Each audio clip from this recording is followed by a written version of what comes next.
आजकल लोग बागों ने प्यार के मतलब को ही बदल कर रख दिया है। नहीं तो प्यार का मतलब एक बहुत अच्छा एहसास होता है जिसमें एक प्रेमी दूसरे प्रेमी के लिए अपनी जान तक देने के लिए तैयार हो जाता है, लेकिन सामने वाले को वो हमेशा खुश देखना चाहता है। आजकल का प्यार बस इस कदर हो चुका है, अगर तुम मेरे या मेरी नहीं हुए तो मैं तुम्हें किसी का भी नहीं होने दूंगी। दोस्तों, आज का मतलब ही कुछ और हो चुका है। आज की घटना जो मैं आपको बताने जा रहा हूं, इसमें एक पुलिस कांस्टेबल और एक लेडी कांस्टेबल दोनों आपस में एक दूसरे से प्यार करने लगते हैं, और जब उन दोनों के बीच में थोड़ी सी दरार आती है तो होता है इतना बड़ा कांड कि उस पुलिस कांस्टेबल को बड़ी ही बेरहमी के साथ मौत के घाट उतार दिया जाता है। दोस्तों, अगर आप भी आज का पूरा मामला सुनेंगे तो एक बार के लिए आप भी सोचने के लिए मजबूर हो सकते हैं कि आखिरकार यहाँ पर ये कैसे हुआ। आइए दोस्तों, जानते हैं पूरा मामला क्या था। नमस्कार, जय हिंद। आप देख रहे हैं एपीएच न्यूज़ राहुल रावत के साथ। तो दोस्तों, आज की जो हकीकत की घटना आपको बताने जा रहा हूँ, पुणे शहर में एक नेहरू नगर थाना एरिया है।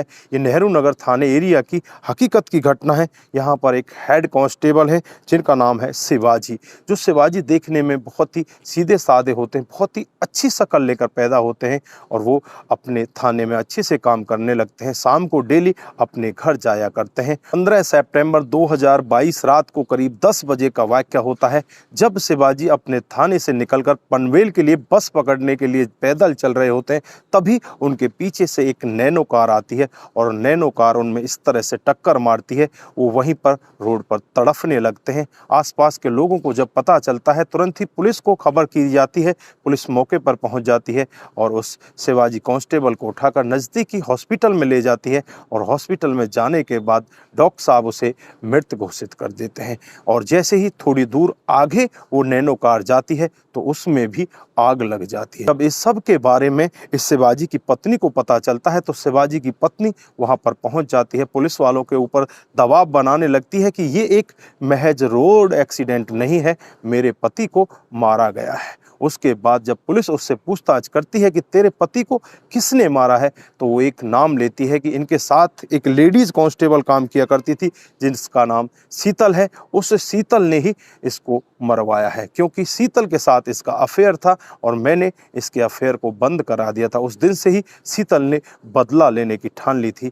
मेरे हिसाब से उसने ही इसको मरवाया है। उसके बाद पुलिस अपनी जांच पड़ताल में लग जाती है। आसपास के लोगों से पता किया जाता है तो पता चलता है शीतल यहाँ से चली जाती है, और जाने के बाद वो तमिलनाडु पहुँच जाती है और वहाँ जाकर एक बस ड्राइवर से शादी कर लेती है जिसका नाम धनराज होता है।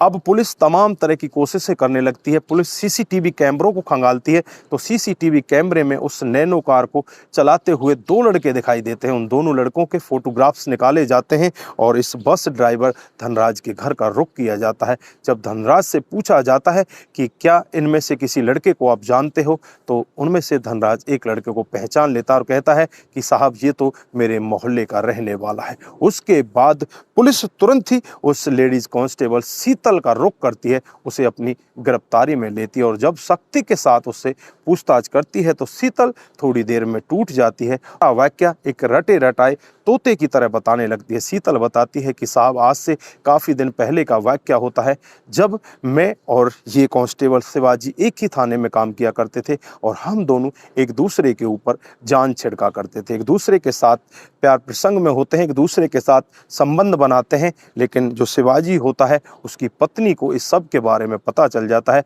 उसके बाद इसकी पत्नी इसके ऊपर दबाव बनाने लगती है, और दबाव भी इस तरह से बनाया जाता है कि ये मुझे गाली देने लगता है और गाली देकर मुझसे अलग हो जाता है। उसी दिन मैं ठान लेती हूँ कि मुझे इसे रास्ते से हटाना है, क्योंकि अगर ये मेरा नहीं हो सका तो मैं इसे किसी का भी नहीं होने दूंगी, इस जहां में से जीने ही नहीं दूंगी। उसके बाद मैं इस बस ड्राइवर से शादी कर लेती हूँ, और शादी भी मैं इसीलिए करती हूँ जिससे कि इस शिवाजी को रास्ते से हटाया जा सके।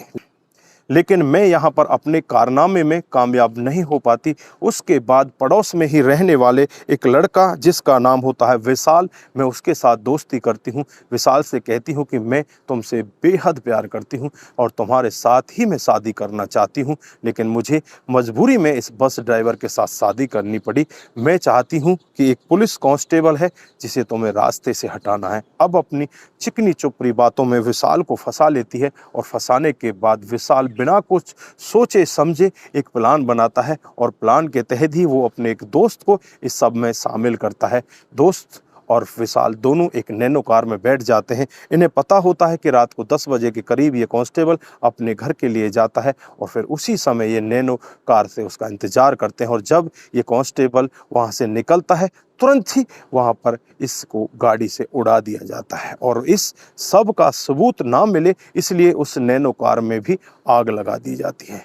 जब ये पूरा मामला सुन रही होती है तो पुलिस भी इस मामले को सुनकर दंग हो जाती है और सभी लोगों के खिलाफ मामला दर्ज कर लिया जाता है। उन सभी को गिरफ्तार कर लिया जाता है, उन्हें जेल के अंदर बंद कर दिया जाता है। यहाँ पर सोचने वाली बात कि एक पुलिस कांस्टेबल लेडी जो अपने ही साथ काम करने वाले एक हेड कांस्टेबल के साथ प्यार प्रसंग में होती है और उस प्यार प्रसंग को वो इस तरह से आगे बढ़ाना चाहती है, उसके बीच में उसकी पत्नी आ जाती है।